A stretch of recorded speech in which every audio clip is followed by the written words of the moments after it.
olwaleero tugenda kuyitayitako mu byabadde mu weekend naye nga tukimanyi nti nno waliyo omupiira ogwalalidde wakati wa tiimu y'abannaffe abafuulamu ne ttiimu eya Chelsea. Kibeere nti nno waakiri tujja kuba tunagenda okukya olwaleero nga tukitegedde nti nno buli omu oba kale buli ttiimu ejja kuba waakiri ekonyeeko kapiira ekyo tulinza okulabako kubanga naddala wali e Bungereza ne tebo batandise ogikuba bakubye edda tebo ku mipiira ng'ebula 37 eriyo abaweddemu edda amaanyi nti ekikopo tebajja kisobola, eriyo abagambye edda nti ekyo bakimaze edda ng'ekyabula emipiira 37. naye kale yembeera eko tugenda okutunuulira ebyabadde mu weekend bwetwali tuyingira Friday nawa ebyokulabirako nga ntunuulidde fixture n'enjagala ogigeraageranya ku eggwanga lya Cape Verde. Abantu bangi nnyo nno betwaleka emabega ekifaananyi ekyo tekyababukala bulungi naye nakijjayo okulaga ttiimu bwebanga amaanyi tegeewulira nga tegayina bulungi erina kweyisa etya ng'ozannya munene. Era kyekyangisaayo ekifaananyi kya Cape Verde nengezaako n'okugyayo ebintu Cape Verde byeyakola nga tetumanyi, twalaba bulabi bibala byabyo. Kaakati omulinga ndowooza nti buli ttiimu yonna yayingidde fixture mu weekend kwabaddeko ttiimu enzito emu, omulala nga gwe munafu.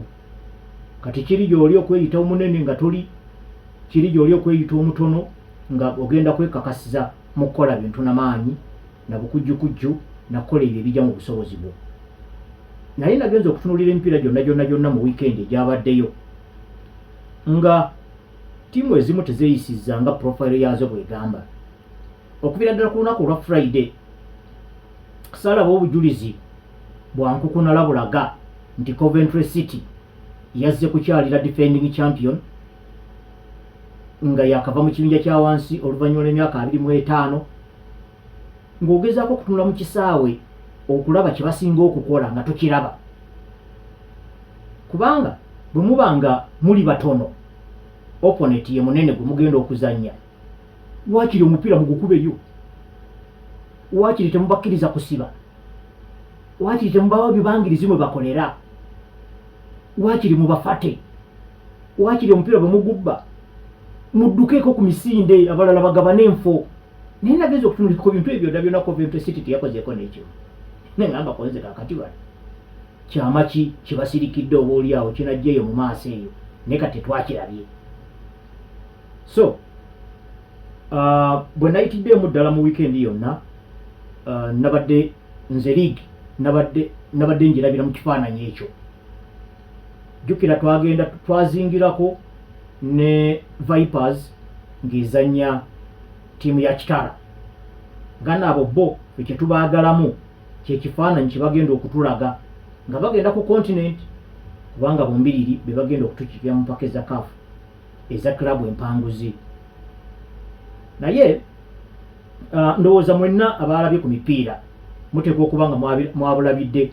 Nayagadde okukigeraageranya ku Cape Verde kubanga ebintu bya Cape Verde yabikoze tulaba.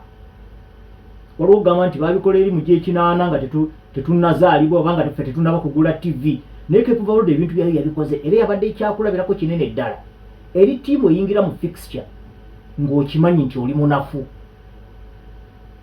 Naye abaabikoze abatabikoze era bakiwulidde. Kati olw'enkyukakyuka ez'amaanyi ezabadde mu mirimu mbadde njagala kutunuulira emirimu engeri gye gyakoleddwamu ku mipiira egisooka mu weekend. Mirimu jjukira gyagabanwagabanwa dda. Wabaddewo liigi ye Germany yebadde tennaba kutandika n'eya Uganda ezo zo tezinnaba kutandika. Liigi ezo zombi zitandika weekend eno, kutandika ne Friday eya sabbiiti eno. Naye bw'otunulako awalala wonna emirimu egyakyukakyuka ennyo, emirundi egisinga abaludde ku mirimu be baavuddeyo nga basanyufu mu weekend.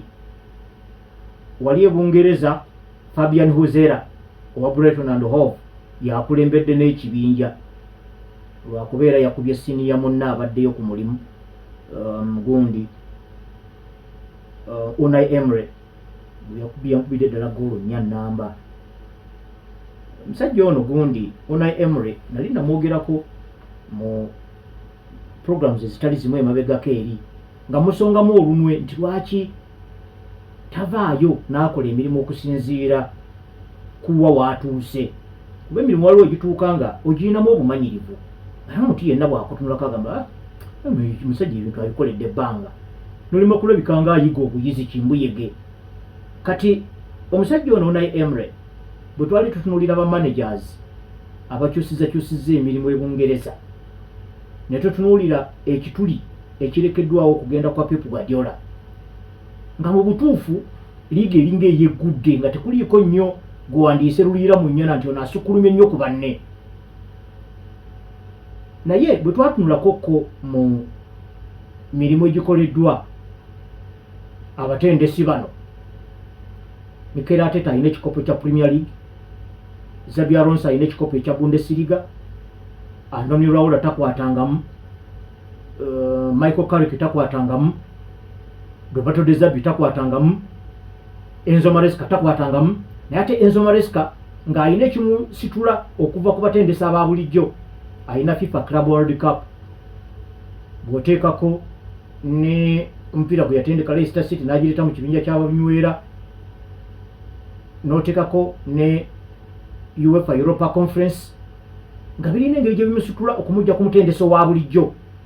Kati bwe byatuuka ku Unai Emery, emyaka gy'atendese ebungereza nga yatendekako ne ku ttiimu ya Arsenal, nga ne myaka 3 gy'amaze mu ttiimu ya Aston Villa,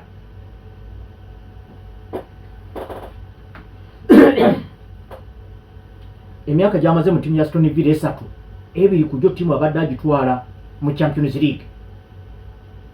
Bw'ogatta awamu Europa gye yawangula juzi, n'oteekako gye yawangula mu Sevilla, n'oteekako gye yawangula mu mugundi mu Villarreal, yakawangula Europa 4.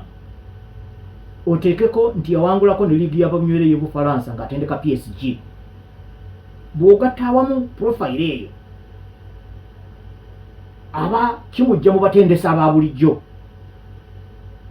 naye takibumbiridde bulungi kubanga yagenze kuwoomerwa nsimbi, oba bakama be basinze okuwoomerwa ensimbi. Yakutte obukadde obusukka mu 2 mu bazannyi. Ttiimu yonna erina byeyagala okuvuganyaako. Olina okusooka n'okuuma abazannyi ababadde ab'ensonga. Kati abazannyi nga Yuri Tielemans, abazannyi nga Zuri Konsa, abazannyi nga Morgan Rogers, abazannyi nga Lucas Dean, abo boyi olina okubasigaza nga kwogenda okunoonyeza b'oyongerako. Nekirabika ambitions za Aston Villa siza kuwangula kikopo ekyo ndowooza ensonga lwaki bamukubye n'omupiira mu weekend, kubanga alabika kyayagala si kyakuvuganya ku kikopo. Kubanga ekituufu kiri nti newankubadde nga Premier League ebiseera ebisinga ebadde etambulira nnyo ku bamemba ba Big Six, Unai Emery alina bamemba ba Big Six bakochezi baabwe basinga obumanyirivu, ate amanyi n'okuwangula ebikopo, wadde nga mu bikopo byawangula temulimu kya liigi okujjako kye yawangula ne PSG mu Bufalansa. Bw'oteekako n'ekyokuba nti nno bakakati Mikel Arteta asinga ba managers okutendeka emipiira emingi mu Big Six, tannaweza na mipiira 400. Naye Unai Emery bw'ogatta awamu omupiira gwe yatendeka mu Arsenal, n'oteekako gye yakatendeka mu Aston Villa, n'oteekako gye yatendeka mu Valencia, Sevilla, Villarreal ne PSG, ali mipiira 223. Kakati gwe oweera Unai Emery olina okulaga nga oli wanjawulo ku David Moyes, kuba ye Moyes alabika si muwanguzi wa bikopo. Ye agira nga yeetabamu ng'atunda baatunze nga biwedde. Kasita ttiimu tedda mu kibinja kya wansi ye abanyuse, kirabika ne bakama be bali comfortable n'enkola ye. Naye Unai Emery nali musuubidde nti yajja okubeerako ebibuuzo by'abuuza naddala ku muwaatwa oba ku gap eyalekebwawo kugenda kwa Pep Guardiola. Maachi eno eri emu yokka oyinza obutagiwaako judgment yankomeredde eya season, naye bw'otunuulira engula ye ey'abazannyi n'engeri gy'ataddemu abazannyi ab'ensonga, kikulagira ddala nti ambitions ze si zeezo ez'okuvuganya ku kikopo. Ate nno baabo bagenda ne kukiika ne mu Champions League. Katulinde tulabe ne Carabao n'atandika enkya.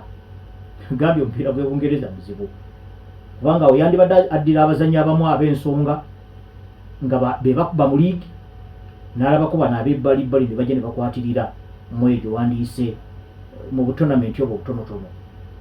Naye kaakati ndowoozawo naye Emery teyeewadde mukisa. Mu maaso ayinza okutereera, naye alabika ayagala kweyisa nga giant killer, so si ye kufuukira ddala giant nga profile ebi yandibadde egamba. Naye kyembadde ngezaako okugjayo ekyokuba nti mu nkyukakyuka y'enkola y'emirimu abazannyi bangi nnyo abakyusekyuse n'abatendesi, ate Bungereza kyasusse. Akatambi ako twakakolako wano. Twalabye Fabian Huzera ne Keith Andrews atendeka ttiimu eya Brentford ne Mikel Arteta, era bwe batyo baddiringana ne ku table eya liigi y'ababinywera. Bawangudde emipiira gyabwe convincingly. Brighton and Hove yawangudde ku goolo 4, Brentford newangulira ku goolo 3 okufaananako ne Arsenal naye yawangulidde ku goolo 3. Akati awo waliwo Everton nabo bawangudde omupiira gwabwe gwanyumye nnyo, naddala goolo zaabwe zanyumye okulabako. Kati eno wabaddewo abeewaganyizaawo nga Hull City. Hull City yawangudde omupiira gwayo ogusooka. Kubajjukira tutunuulira enkyukakyuka y'emirimu ne results zavuddeyo zitya okuleera enkyukakyuka eyo. Kati ku bano bonna abawangudde mu top 5, Hull City ye yeewaganyiza mu kifo ekyokuna olw'okuba nti nno yawangudde omupiira gwayo gwasoose mu kibinja ky'ababinywera kasooka nga bakomawo. Ne Ipswich Town lwakubeera mu kifo kya 6 nabo bawangudde omupiira gwabwe nga bakomyewo. Man City naye yawangudde omupiira gwayo, jjukira naye balina omutendesi omujja Enzo Maresca. Ne Leeds United naye yawangudde mu kifo kya 8 newankubadde nga yagitendeka Dan Farke ye yabaddeyo. Kati abatendesi abajja abamu bagudde ku kikaliriro. Ogyeko Andoni Raola owa Liverpool yafunye akabonero nga guggwa, ne Enzo Maresca owa Man City naye yafunye akabonero nga guggwa, bombi nga batendeka mu mipiira gyabwe gisooka kwegyo emirimu gye bafunye. Abalala bannaabwe bamazeeko weekend nga bafeesa, kubanga Bournemouth bagigukubye, ne Nottingham Forest, ne Tottenham Hotspur ne Crystal Palace abo bagubakubye.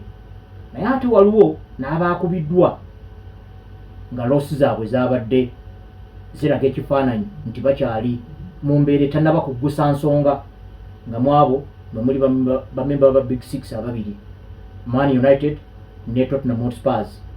Era bwe twogerera bino, Man U eri mu kifo kya 17, Spurs mu kifo kya 18 babakubye omupiira. Spurs esobola okugamba eri munnange London Derby, ate twabadde ku bugenyi, naye obusajja bwa Brentford bwabakubidde ddala omupiira ogutaliko nakweripa ku bisubi. Ate nga ne Man United naye abasajja ba Hull City babakubye omupiira ne batalagala bujulizi bwonna nti nno bandiyagadde okwerwanako. Kaakati era mu nkola y'emirimu abapya kundi yawangudde Jose Mourinho mu Spain, yawangudde newankubadde ng'era akavubuka kano ka Carlos SP akapya kagize ne kateeba goole awo mu ddakiika ey'ekyenda. Abasajja babadde Abaespanyol bamuggyako draw. Carlos SP ono yakuba goolo mpitirivu ezayamba ttiimu ya Levante okusigala mu kibinja ky'abamywera sizoni eri ewedde. Ebe kibanga yabadde ayitibwa okubaako kyakola mu ttiimu erina Vinicius Junior, erina record signing gundi Yan Diomande, mulimu Kylian Mbappe. Bwabanga yasazeewo kikulaga omuvubuka ono ekimulese, kubanga ate ye namba 9 ye yanjawulo ku forward ekubwa Kylian Mbappe, era n'omupiira gwabadde awo namba 9 bano nabo Katonda alabika abakola namba 9 abeera ne instincts ez'enjawulo, amanyi okuwunyiriza goolo bweri. Kati mpira gade gugalangatanira awo n'ava gyavudde n'agenda kufumitamu ne kukwata akatimba. So mulenzi oyo nga ali ku mulimu gw'omupya bw'atyo bwe yakoze n'ayambako Jose Mourinho ku mulimu omupya. Jose Mourinho yasemba okutendeka Real Madrid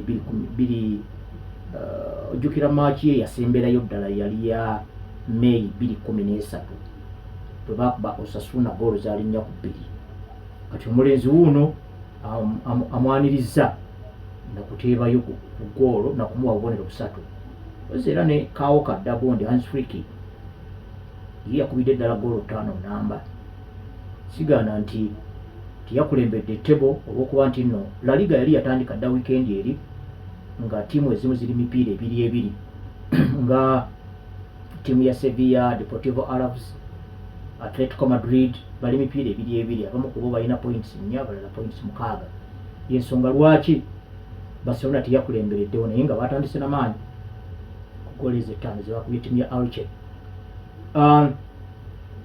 Ne Karim Adeyemi naye yateebye omupiira gwe ogusooka jjukira yakeegattako ttiimu eno ya Barcelona. Eitale bamanagers abawerako bawangudde ku mirimu emijja naye ndowooza yasinze yabadde ya Ruben Amorim. Ttiimu ya AC Milan yasobodde okuwangula omupiira gwayo newankubadde nga wiini eno yabadde si ya goolo nnyingi. Inter Milan yawangudde ogwayo yekulembedde nekuddako Napoli nekuddako Lecce olw'okuba bawangulidde ku margins eza goolo nga nneneko. n'Atalanta abali mu kyokutaano bawangudde ne Juventus mu kyomukaaga newangula ne Cagliari mu kyomusanvu nayo newangula.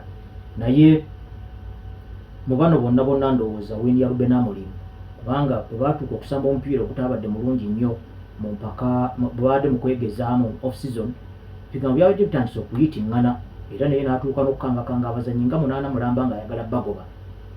Abavubuka kirabika baasisimuse omupiira gwe basimbezzayo mu off season bakubye ttiimu ya Man U goolo 4-2.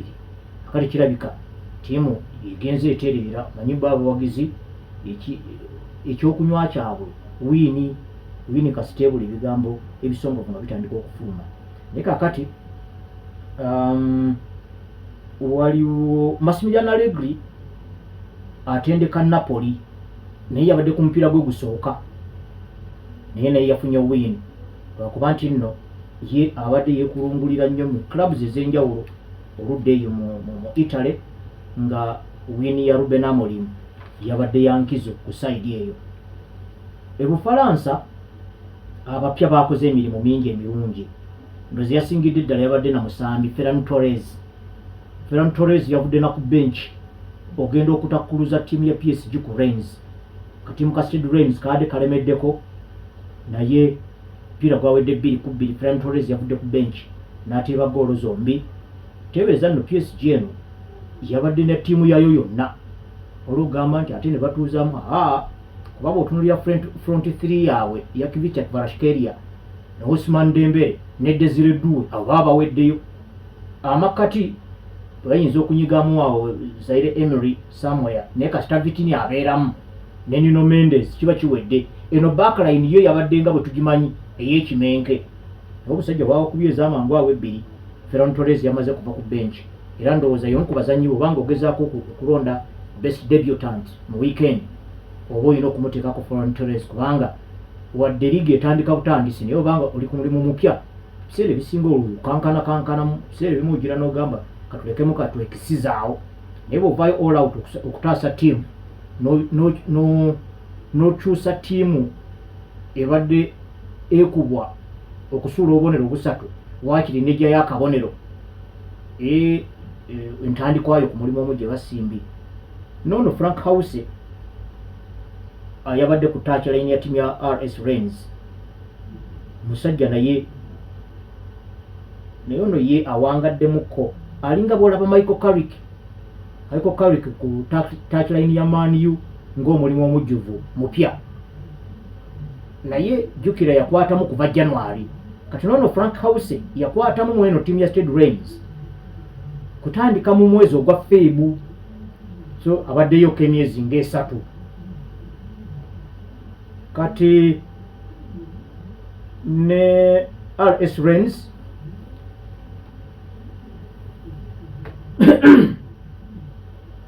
ttiimu ya RS Rennes etendekebwa Dino Topmola ono yabadde ku maaki yeesooka naye yawangudde.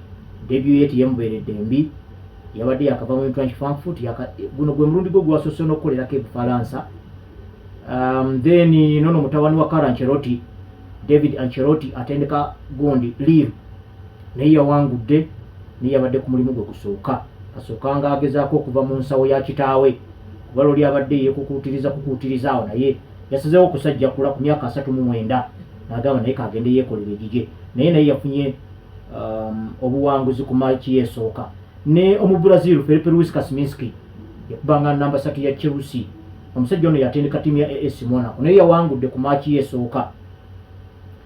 Olympique Marseille nayo yawangudde balina omutendesi mukulu Bruno Genesio bamujja mu ttiimu ya Lille yabadde agireese mu kifo ekyokusatu nga agiyambyeko n'okukiika mu Champions League.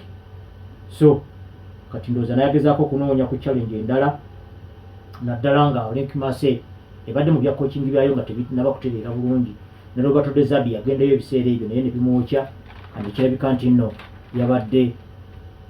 yabadde ku mulimu mujja omwami ono Bruno Genesio naye yatandise na win.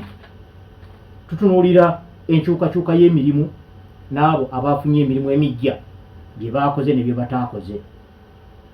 Kati bw'ogezaako okusengejja abo bonna ababadde ku mirimu emijja ng'ogezaako okufunamu the best abaakoze ekyasukkulumye ku kyabannaabwe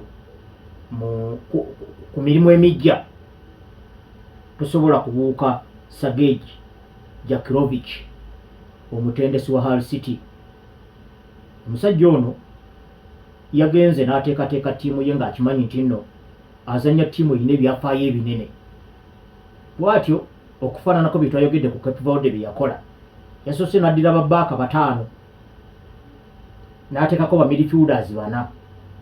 Kyokka ng'enkola y'emirimu eri nti gaapu wakati wa babbaaka 5 ne ba midfielders 4 ntono, ekitegeeza nti opponent okimufuulira kizibu okufuna ebibangirizi mwakolera emirimu. Alina okuba ng'alina obwagazi n'obusobozi obukolera emirimu awafunda.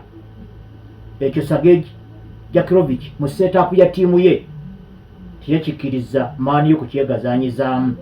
Era twagenze okulaba nga ennumba za kasoobo kati gwe abeera eno ku TV ogamba ye lwaki maani yo teyongera ku sipiidi. Kati sipiidi banadduka nga Cheptegei nti wadduka tewali bantu. Okujjako ndowooza kye basobola okukola yengaba oli ate mangu omupiira gutambule. Omanyi waliwo enjawulo wakati w'omupiira okudduka n'okuddusa omupiira. Okuddusa omupiira kyekyo Marcus Rashford kyakola. Olugukwata n'afubutuka naye wayinza n'okubeerawo n'abasambi nga sina muddusi talinamu na speed naye ng'omupiira agutamangu, kitegeeza oba olesa omupiira guno ne gudduka. Kati ku byombi bino United teyakozeeko n'ekimu. Era Marcus Rashford we yajjidde yagezezaako okufubutuka mu kaawo emirundi ng'ebiri oba 3. Abasajja ne bamunogera eddagala, space mwalina okuddukira ne bagitta. Patrick Dogu twamulaba ng'alabika bulungi nnyo ku mupiira gwa Man City nga Michael Carrick yakajja n'ogwa Arsenal bonna yabateeba goola abo. Naye kyava kukuba nti nno maani yo mu eyo match ye yeeyisanga ttiimu entono nga batuulayo ne bakwata counter. Bw'otuulayo ne opponent n'omulekera omupiira, kitegeeza opponent ono ajja kufuba okulaba ng'ajja okukwanganga mu haafu yo, olwo aba aleka ebibangirizi. Patrick Dogu emipiira ng'agifuna ba opponent nga weebali naye nga spaces teziri nnyo cross down nga bw'obeera ne ttiimu etagenda kulumbisa nnyo naddala bano abana abali wakati, central defense ne ba defensive midfielders ababiri bakola ka square ako. Eno ba central defenders ababiri nabana abali mu double pivot ababiri nga waliwo akattu ak'amaanyi nga olina okuba nga olina cross control ng'osobola n'okukola emirimu egy'enjawulo awafunda naye njogerera ku muzannyo gwa mupiira yali asambyeko nga ba opponent bakutadde mu kattu, osobola okufuna ekifaananyi kyengezaako okugjayo oba kale maaniyo kye yasanze ku ttiimu ya Hull City. Kati ate era mu kubisa back 5 ne mid 4 laba ate Michael Carrick bw'abayamba n'atabateekamu namba 9 kubanga namba 9 ono emirimu gye tekitandikira nakoma ku kuteeba goolo naye okuyimirirawo okwo kulina engeri gye kusannyalaza enkola y'emirimu y'aba central defenders. namba 4 ne namba 5 era olwokuba Man Utd yabadde na namba 9 wabula yabadde ne ba forward okakanira ndowooza ba central defenders abo bombi be bateebedde ne ttiimu ya Hull City goolo zombi ezaggyeko maani obubonero busatu. Kati ate Benjamin Sesko wadde kale abadde takuba mu pre-season naye ate ne bajja ne bamuleeta oluvannyuma nga n'enkola y'emirimu erabika yasanyaladde dda. We tubadde tutunuulira abasukkulumye ku bannaabwe mu kukola emirimu naddala nga bakyali bapya. Tubadde tukyali ku mutendesi wa Hull City yaseetinze bulungi nnyo ttiimu ye naye ate n'enneeyisa ya Man United yabadde eyamba ye kubanga awo tubadde tetunaba kwogera ku Bruno Fernandes ne Mateus Cunha ababadde mu match eno mu butuufu tebajjiddeyo ddala busobozi bwabwe bwe tubamanyiiko. So kaakati bw'obanga ogezaako okulonda best debut ojja kutwala ya Hull City kuba nti nno badde bakomawo obukomi mu Premier League ne Sergej Jakirovic yabadde atendeka mulundi gwe gusooka e Bungereza. Kirabike mu byafaayo bye Bungereza yajjangayo oba oluusi nga mulambuzi obazeeyo ku zi workshop ezo n'ebintu ebyekukuutiriza ku mupiira yabisoose ku lunaku lw'omukaaga n'afuna obubonero 2 oyo oba olina okumuwa credit ye.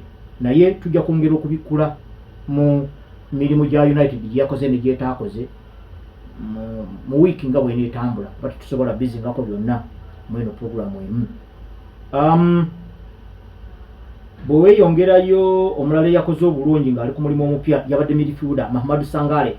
Simanyi oba mwalabye omupiira gwa Brentford bwe yasabudde Tottenham Hotspur goal 3 ku bwereere nga Spurs erina luxury y'aba midfielders omwabadde ne Sandro Tonali naye vubuka ly'emmali lyabakubye amakkati goolo zonna 3 lyagezeetabyemu.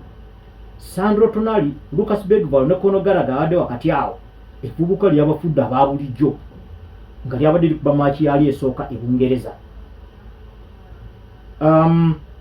Era bw'olaba ku bazannyi ababadde bakuba mu midfield eyo singa twabadde bakulonda best 11 of the weekend omuvubuka oyo yabadde atwala ekifo awo. Ate jjukira yabadde ava eno mu double pivot waliwo ogamba nti oli mu midfield ne attacking midfield eryo clubs ezikubisa 4-2-3-1 nti bamutuuzaawo ababiri mu defensive midfield wabairawo ba attackers basatu kumpi nga owokusatu ayita wakati abanga akuba classic number 10 kubanga eri mu maaso ebiriyo namba 9.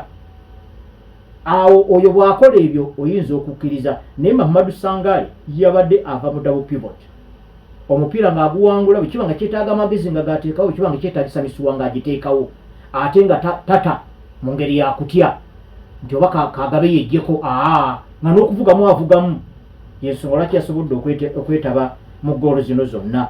Era ne yasookedde ddala bwe yawangudde omupiira n'akkakkana n'aseetula ne ba-exchanging passes 1-2 ne Guni ne Dango Watara n'alyoka asonseka paasi mu butuufu omuzannyo ono Ken Lewis Potter eyakubye goal number 1 eya Brentford ne bw'atandibadde mulungi nnyo nga bw'ali kubanga ye Mahamadou Sangare yabadde amumali ebizibu byonna yabadde abijjeewo kugamba ng'oli omulimu gwe kusaza basaza layini. So omulenzi oyo yabadde maaki yesooka mu liigi y'e Bungereza yalabise bulungi nnyo. Omulala ndowooza tutwale Victor Munoz mulenzi oyo enzaalo ye Spain Liverpool bwe yakafuna juzi. Liverpool yabaddemuko ne dakiika ezimu zeyabadde eraga nti nno eyagala win naye ng'eddakiika kugamba moments ezo nga tezigguka bulungi. Omupiira gwabadde gukonye Liverpool yabadde egenze ng'era Man City bwe nagyogeddeko Liverpool yabadde egenze ng'obusatu bugenze. Victor Munoz yavudde ku bench naye alina engeri gye yakoleezezzaamu. Omanyi oluusi ekintu osobola okikola physically, oluusi kyokoze ne kicreatinga inspiration ne kisikiriza abalala ababadde oba oli awo bafunye okutandika obutekkiririzaamu ne batandika okwekkiririzaamu. Nze ndowooza Victor Munoz kyeyaleese ng'alumba bulungi ku sipiidi yekkiririzaamu tatya kutwalira ba opponent mupiira yati wayise mmeka namba 3 wa Newcastle Lewis Hall ng'amuyolera mu ntabwe lifu ng'abikawo sobozirayi ng'abagira ke kabonero akavuddeyo. Naye ensamba ya Liverpool naye tujja gitunuulira mu nnaku eziddako mu wiiki. Ensonga gye twayogerako eya Ryan Gravenberch okusooka okuba namba 6 nga tannagenda kulumba.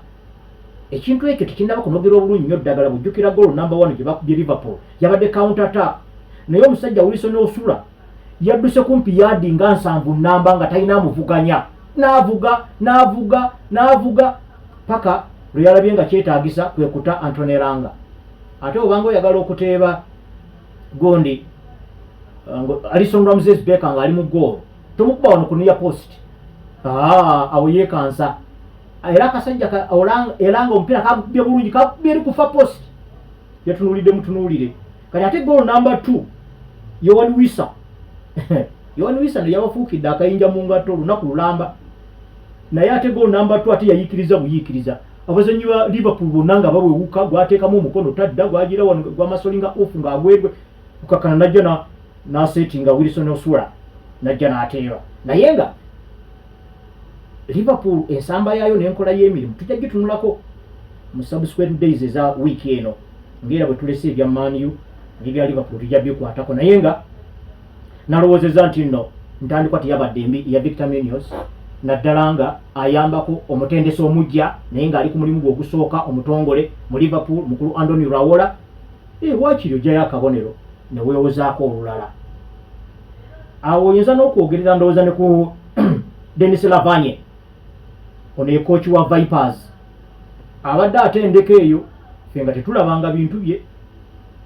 Omupiira ogulinga guli official ogwa Uganda nga yeetegekera league gwe baakubye Kitara goal zabadde 3-1. Vipers ne badde ewangula emipiira gyayo ng'ewangula n'ebikopo.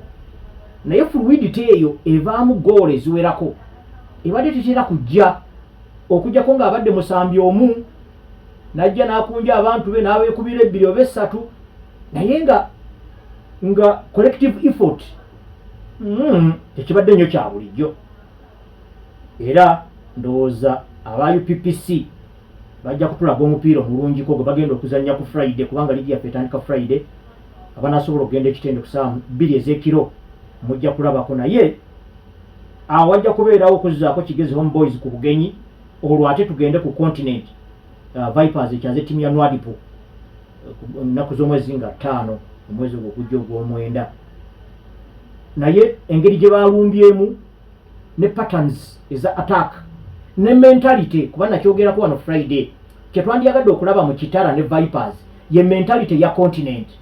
Bw'obanga tasobola kuba Vipers goal 3 nga gwe Kitara kyokka nga mu luzannya lwo olwokubiri bw'ova ku Mogadishu City ng'ogiyiseeko ozzaako Al Ahly, bw'oba tosobola kuba Vipers convincingly, then kiba kizibu okwelowooza nti osobola okugyamu Al Ahly, ttiimu ekyasinze okuwangula ebikopo bya CAF ebisinga obungi. Ekifaananyi kino Vipers yasinze okukijjayo obulungi ne kiddayo ku mulamwa gwe nakola weekend. Kitara yeeyisizza nga ttiimu entono, okubeera nti nno ttiimu ntono oluusi kitambulira ku byafaayo, oluusi kitambulira ku ono ebikopo by'ayina ku ebyo by'oyina, oluusi ne kitambulira ku byafaayo by'oyina mu kibinja ky'ababinywera. Ekyo kyonna kyawula gwe kiri gy'oli ogamba nti nno kaakati omusajja gwe ngenda okwanganga munene kankyuse game plan, kubanga abasambi balina kusigala nga be bamu 11 ku 11. Ate tewaliwo ogamba nti nno ojja kutuuka mu match ng'etandise wakati ate obeereko abasambi b'ogulo bayingizeemu, kiba tekisoboka. Kati game plan yonna oyina okumala okupima amaanyi go n'obusobozi bwo n'oyiya game plan, n'abazanyi ne baimplementinga plan eyo nga bali ku side eya Giant Killer. Olwo oba osobola okubaako ne kyovaayo nakyo. Naye Kitara yazze nti zaaliko emipiira tebagikubye 3. Attacking patterns eza ttiimu ya Vipers zasobodde okuvaamu okwegeza mu goolo emirundi egiwerako. Mia Farouk yasose n'okuteeba goolo ye ne bagisala. Wabadde ono gundi Prince Rotarabina yakubye header n'ekuba ku post. Kwegamba ne goolo ya Watambala gye yateebye nga Marvin Youngman kwe tuba tutera nnyo okulaba nga asamba conservatively mu kisaawe nga yakubye paasi ate Watambala gye yateebye. Mia Farouk najja n'akola assist tebeza okusooka yasoose n'ateeba ne bagisala naye ate n'akolera Gusto Mulongo assist kati ate Mulongo ye yakoledde Odiri Chukuma assist kugamba osobola okulaba network ya attack ng'olaba nti goolo bagitaayizza ng'era erina okubaako wejjira kati neokwesitula okwo kubanga omupiira guno gwina we gwabeereddeko goolo emu ku emu Vipers yasoose okuteeba ne bawummula okudda Matinikiza n'akubayikolayiza ne bajja ne bakubayo goolo endala 2 olaba nga waliwo singa kino kinaakuumibwa nakyo kirinako engeri gisobola okuteekamu ttiimu mu level ey'enjawulo mu kugenda mu maaso naddala nga tubadde tukimanyi liigi yaffe okutwaliza awamu ebadde tebeeramu nnyo goolo nnyingi naye ate era ne Vipers eno yennyini ebadde teteera nnyo kuteeba goolo nnyingi kati bw'olabanga okuteeba goolo nga kugabaniddwa bwe kuti sigamba nti omusambi omu ow'entomo yateebye goolo 2 oba 3 goolo ne zigabanibwa assists nazo ne zigabanibwa kikulaga ne bwoba match tewagirabye kikuwa ekifaananyi nti waliwo an attacking pattern egezaako okuteeka opponent ku bunkenke ne backline okulaba nga bagikubamu enkuubokuubo esobola okuvaamu goolo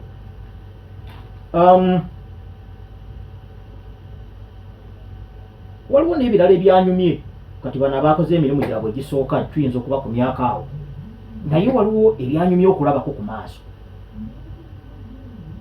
nayogerako wano nga twogera ku mirimu gya Enzo Maresca neŋŋamba nti bwe baasamba omupiira mu Community Shield ne ttiimu ya Arsenal baalabika nga ttiimu tannaba giyingiza mu mikono gye tannagifunira playing pattern eri awo oba playing plan wabula alina just a group of stars nentuuka okuwa amagezi nti squad yennyini ya Man City yeyina kati okweyimirira Enzo Maresca okutuusa lwaneetereeza kubanga baabazannyi abalungi abasinga baasigaddeyo ekintu kino twakirabyeko Ryan Check yakoze assist zombi mwavudde goolo 2 kubeetakululiza ku basajja Bournemouth kuba Bournemouth yabadde bakedde ne somehow baavuddeko emabegemu yabadde koona naye assist ya goal number 2 ate yasuse ya Ryan Check gwe tumanyiiko kwegamba okutuuka nga omusambi wadde takyogedde naye n'agamba eno ye moment yange tugenda bwe sikola kino tugenze teebereza nga ate pass agiwa Josco Vadio mu open play Josco Vadio nga simanyi na kyakolamu mu zone ya namba 10 jukira mu Community Shield twalaba Ricardo Carafiori ng'ali mu zone yali enzibu ennyo mutasuubira namba 3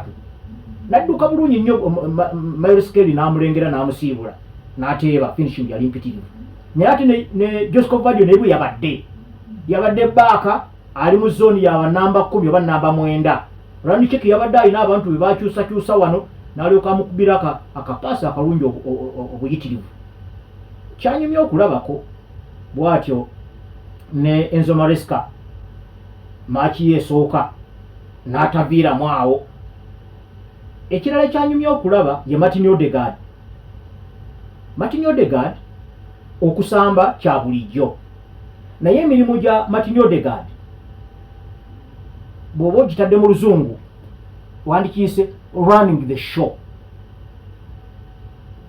the show twakiraba ku Community Shield nga bazanya Man City twazzeemu ne tukiraba ku match day wano nga bazanya Coventry City ng'olaba yeetaba mu buli lulumba bw'aba talwetabyemu nga luli mu kkubo waakiri yalutandika ng'era bwe twamulaba ku ttiimu y'eggwanga erya Norway mu World Cup abantu abataalaba match eyo bayinza okugamba Haaland ye yatujjamu of course Haaland ye yateeba goolo zombi naye yali running a show yali Martin Odegaard kati ekintu kino kyalabise bulungi naddala ku Martin Odegaard eyali atuuse ekiseera nga baddamawulire b'Ebungereza n'abaagusambako baali batuuse okubaganya ebirowoozo noga y'ekikomo ky'obwa captain lwaki tebakiwa Declan Rice naye bw'oba nga otutte match ezizina 2 n'eno gye twalabye ku Friday Martin Odegaard bw'anaatambulira awo oluusi ayinza obutakola assist oluusi ayinza obutateeba goal naye to run the show kiba